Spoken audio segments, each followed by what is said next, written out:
Hey guys, this is Chris Riley. Just going to go ahead and run through the highlights of chapter 15 and 16, which are going to cover direct assistance and evaluation of teaching. So let's go ahead and dig in. The first topic that was covered in chapter 15 was clinical supervision. Now, I won't spend a whole lot of time on this, mainly because we've already done a project that revolves around this form of direct assistance. But a couple of quick notes I did want to make. Just as a reminder, we've got the steps that we followed for our project here. But just as a reminder that clinical supervision is strictly a formative tool. It's aimed at improving instruction, and while it's similar to the summative evaluation, they're exclusively separate. So even though the process looks the same, you definitely don't want to mix the two of them. You want to keep those very clearly separate. That way the teacher knows that this is about growth rather than evaluation. An interesting note mentioned in the book was it made a connection between clinical supervision and the 4 types of developmental supervision we've talked about. And out of the 4, 3 of them, this tool works really well for directive, informational, and collaborative.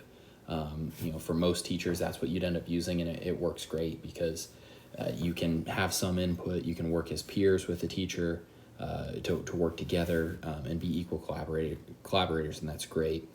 Even the non-directive, where you kind of let the teacher take the reins, it's a perfect tool for that because these expert teachers can actually help with coming up with the goals and the data collection methods for what works best for them. The one that doesn't work, our bad boy in red down here, is directive control.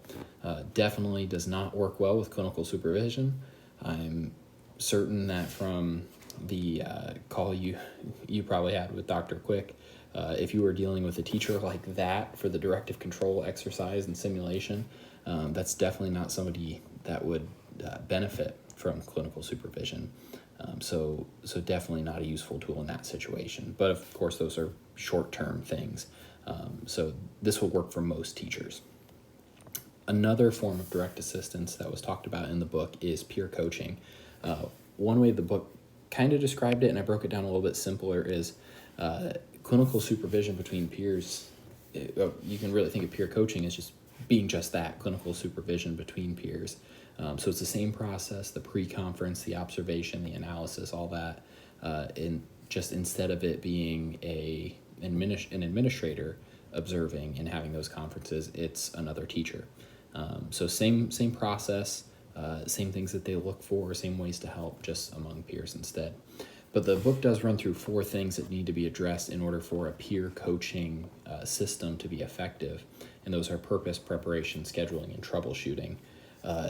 I'm probably going to spend the most time here on purpose because I think the book makes a convincing argument for these things over here under purpose needing to be clearly recognized before you have a peer coaching situation. So, for example, this first bullet point, is the peer coaching reciprocal? Is it 2 similar teachers or teachers of similar experience who are going to be observing and helping one another?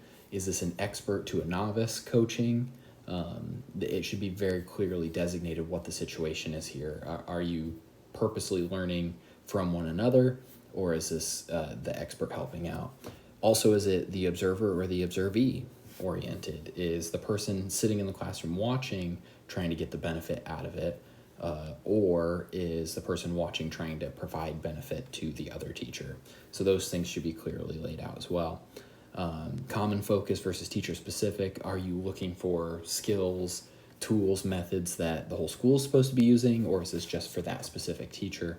The 4th one is the observation teacher or student action or behavior focused. Are you looking for things that the teachers could do better, or are you just collecting data about what the students are doing? Maybe they have behavior issues.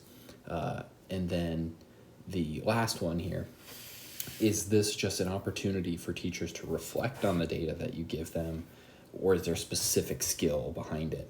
And I think that one actually ties pretty well with the teacher-specific or common focus. So if it's a school skill that everybody's trying to work on, a common focus, well, maybe that's a specific skill that you're focusing on. So having those things laid out ahead of time is going to be really helpful. I'll run a little bit quicker through the other ones. Preparation, you basically need to give the guidance for teachers on how to do the clinical supervision process. I'm sure if you think back to when we did that project, if you hadn't been given clear instruction on how to do it, it probably wouldn't have gone very smoothly for you. So you should run them through what the process is, what documentation is expected to be created, let them do an observation, and then before you really kick off a peer coaching program, allow for some reflection and discussion on how that process can be improved. Scheduling is also a big one for this. So just a reminder, I know you guys know it being in schools already, that time should be valued by the supervisor. First of all, it should be volunteer-based. You shouldn't be forcing anybody to do this because it will add some extra work in their day. But you want to avoid adding to the teacher school day. If you can, try to match up peers that it works for them to, say, observe in prep times or have common planning time to do the pre and post conference.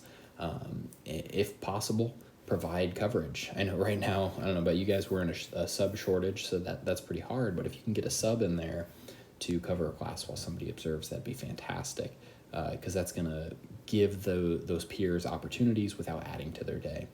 And then in the book, it describes the administrator in this case as really being like a resource for troubleshooting.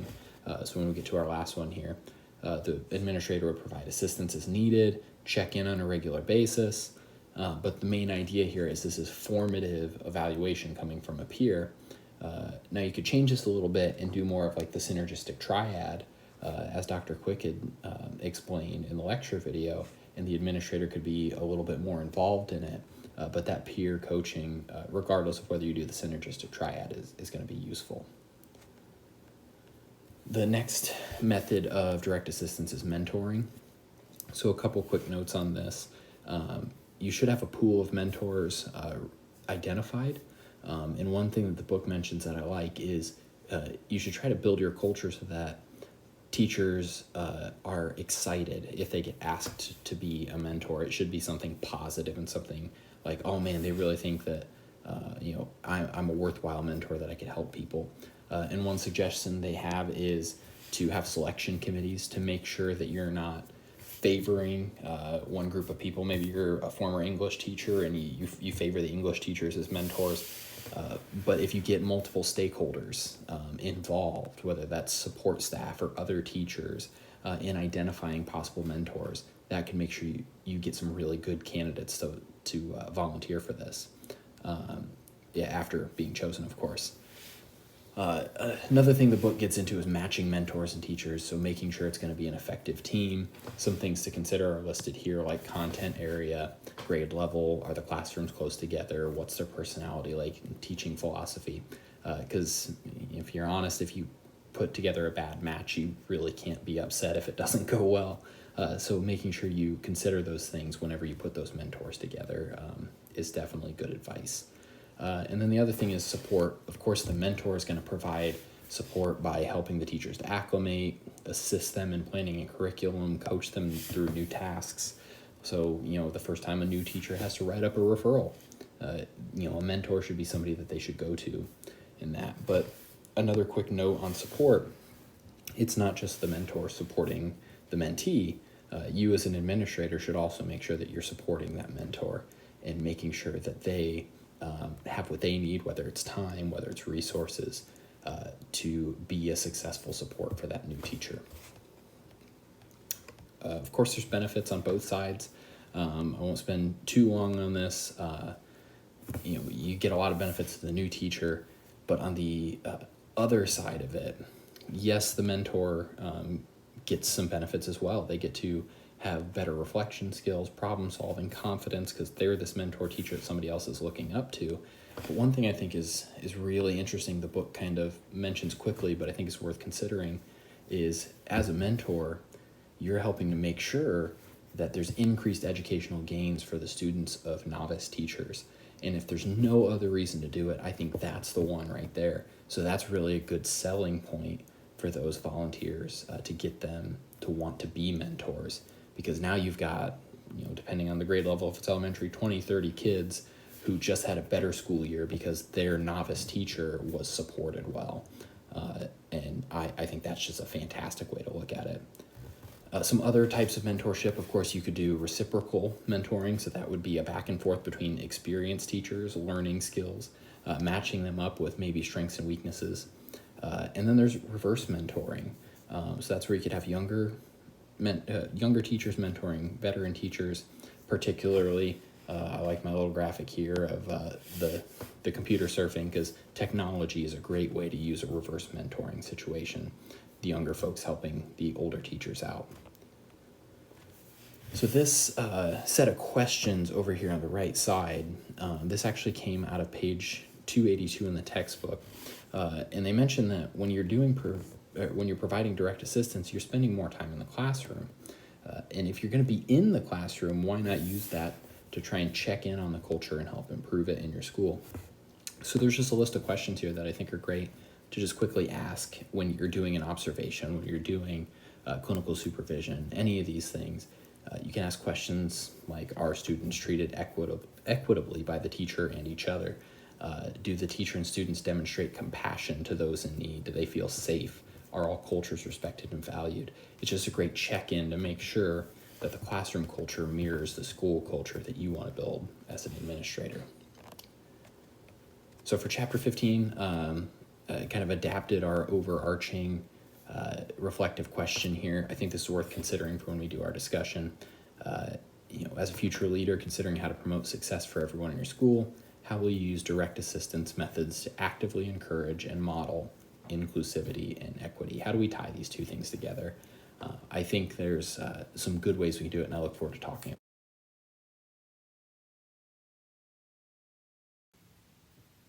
Okay, so the next chapter, chapter 16, covers valuation of teaching.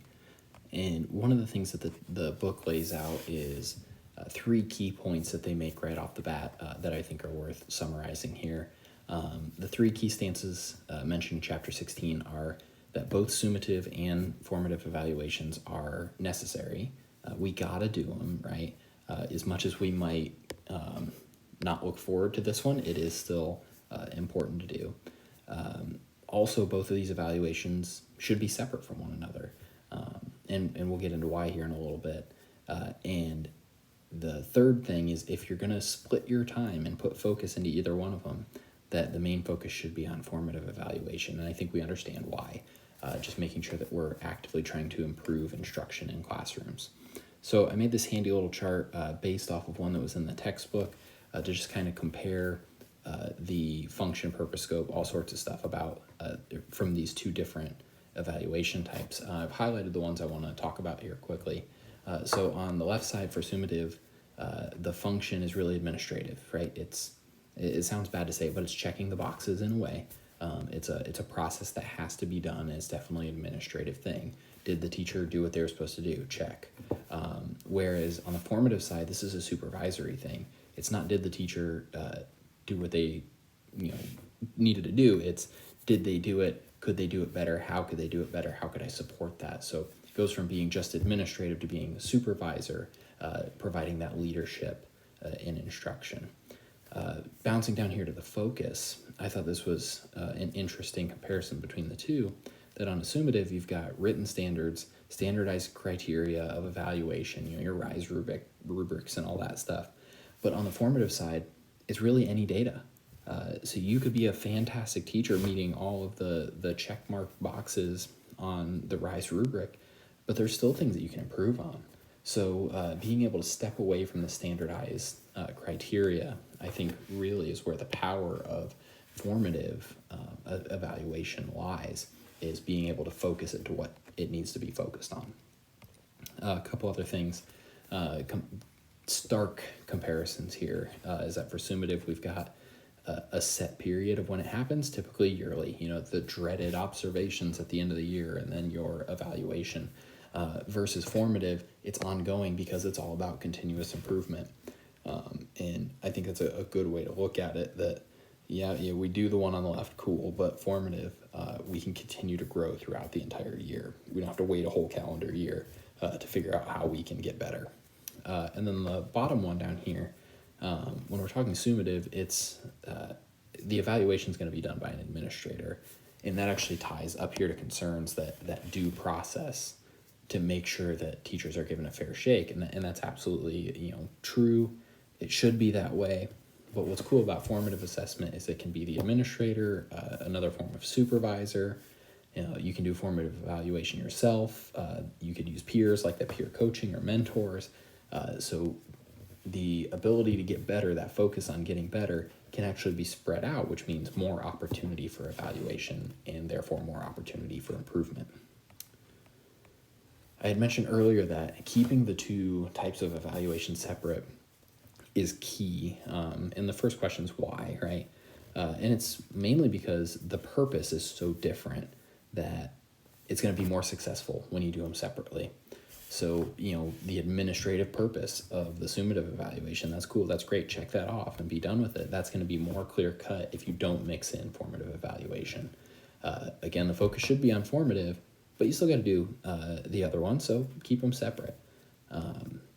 Then the next question is how, because I know for my school, there's been many opportunities, many examples of, years where the evaluation process is a one and done thing. So good administrators we've had have tried to throw in the formative part of it, but it's not very effective. So how do we use our time? Well, one way that the book suggests is to split it up so that your summative evaluation is done by, say, an administrator, while your peers or the assistant principal or somebody else in the building does the formative evaluation. So it's an easy way to kind of divide and conquer and make sure that those things stay separate. Another thing here, number 2, is to create time frames for conducting each. I thought it was interesting, they said in the textbook, a good suggestion is to do the summative evaluation for your returning teachers in the fall, and then work on formative evaluation during the rest of the year. In other words, you're going to give the check off that, hey, they're an effective teacher, if they are, obviously, early on in the year. That way there's less pressure on the formative stuff later on, because if I'm, a 3 or 4 year teacher coming back into the classroom and I'm getting formative evaluations throughout the year, there's going to be that pressure of, oh man, I better fix these things before I have my final evaluation. And that can actually hinder growth. So instead, if you knock out the summative evaluations early, then for the rest of the year you can focus on formative. And I thought that was a unique way of looking at it and definitely worth considering.